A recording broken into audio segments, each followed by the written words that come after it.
girl T here. We're going to be going over a few tips for you guys. As I told you in the last video, or,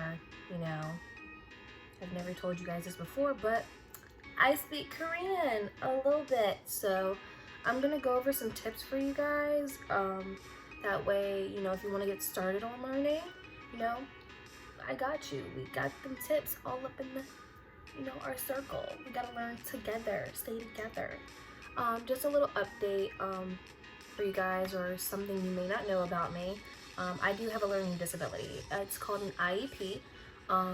Personally, it's been hard for me to learn certain things, math, English, but I was able to excel with the help of teachers that I had in school. So what we're gonna do is I'm gonna show you guys some tips and tricks on how I succeeded in learning a language that I really didn't have any clue about, and how I came to self-teach myself. So let's get into the video. So as you can see here, I pulled up Coursera, which helped me a lot. I did use First Step Korean, and with that, it really helped me a lot because it taught me a bunch of things. Just, going over week 1, it really, taught me how to figure things out and teach me a bunch of stuff.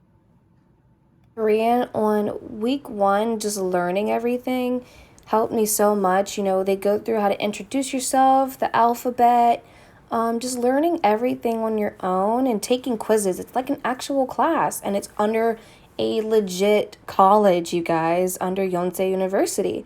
And they teach you how to introduce yourself and how to greet people. And then they also teach you how to tell time and numbers and just figuring out daily life if you lived in Korea, And plus, they go over the weather, they go over, basic stuff like you're going to school and where do you want to go to eat lunch with your friends, and just reviewing all of the materials you could ever possibly learn and wanting to learn this language. For the next resource that I use Talk to Me in Korean. They help me so much.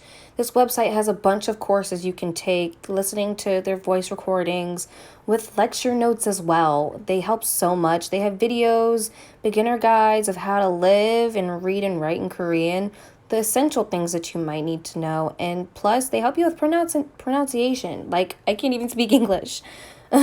So, just they help you with a bunch of stuff. Plus, they have books and they have lessons. You can subscribe to their website and pay a certain amount, maybe a month, I believe, or monthly, $12.99. That's not bad. Like, broke college student here, but I would pay that if I could.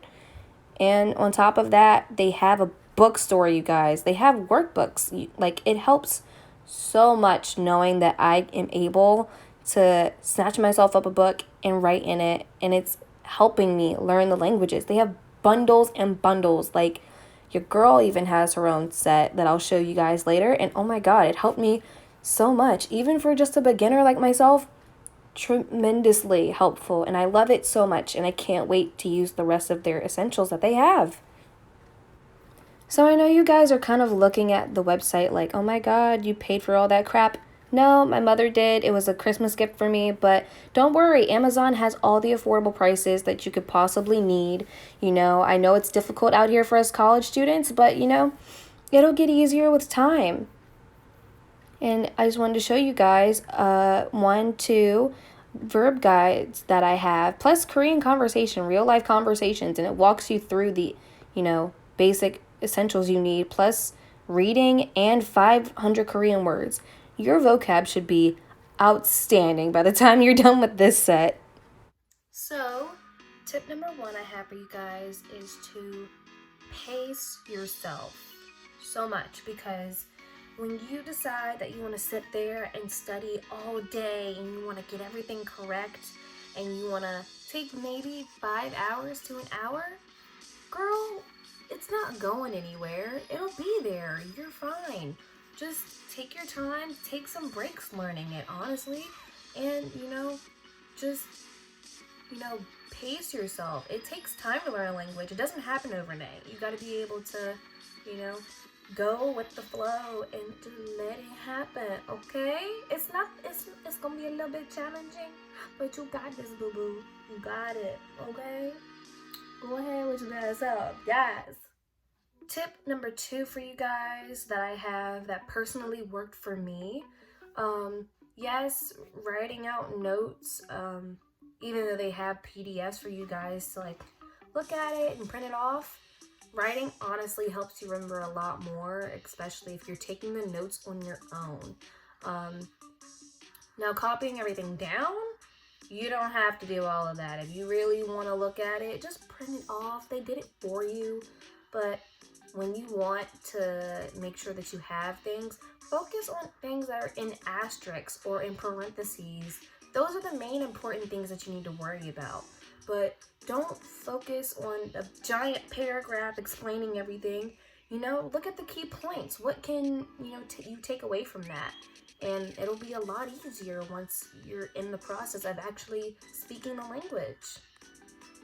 Tip number 3 I have for you guys is speak out loud. Don't be afraid. Even if you sound wrong or speak it wrong, just go and listen to a recording of a native speaker actually speaking the language, and hearing them say it is like, oh, that's the way I'm supposed to pronounce it. I didn't know that. And you learn. It's okay to make mistakes. Be okay with making mistakes. Trust me, I wouldn't be able to learn the language if I was constantly hounding myself not being able to make mistakes, because sweetie, I've made them, okay? It's gonna get a little bit easier as you go along, but it's not gonna be easy off bat unless you're a freaking genius. I mean, I don't know about you, but I don't see another Einstein. Sorry. Tip number 4 I have for you guys is language exchange. Find out ways that you can intertwine yourself with, the other culture. Find out things that interest you within that culture, whether it be the food, you're into culinary, the music, musicians, art that you like. If you have tattoos, why not look up tattoo artists? I mean, they're there. And, just find out what interests you. It's, all what makes you you. You gotta do it yourself and make it a way that you can express yourself through that language and make friends. Broaden your horizons. Just because you live in one place doesn't mean that there aren't a bajillion other people on this earth. You can be friends and, exchange languages. Someone wants to learn English, you can teach them English and they can teach you Korean.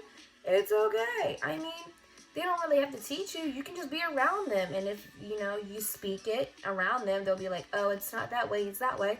Cool, you learned something. I mean, you can only live and you can only learn. And the last tip I have for you guys is to try to put yourself in that environment.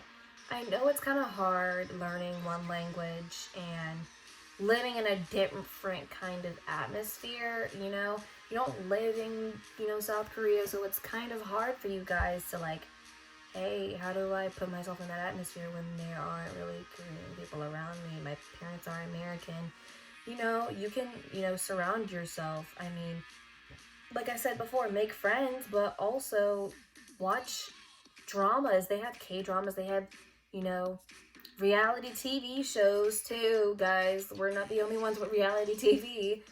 They have music. They have a bunch of stuff. Like, you guys just surround yourself in that kind of environment. Like, learn more about the culture, if anything. That's like the biggest thing for me. The reason why I got into learning the language because of the culture. I, took Taekwondo at a young age, grew up watching a cartoon that I didn't even know was Korean until years later, and then getting into the music. So I think you guys will find your passion and genuinely love it once you guys figure out what works for you. I hope this video helped you guys out, and if you guys need anything, you can always comment down below and leave a like and subscribe, and don't forget to follow me on all of my social medias that are linked down below as well. I'll see you guys later.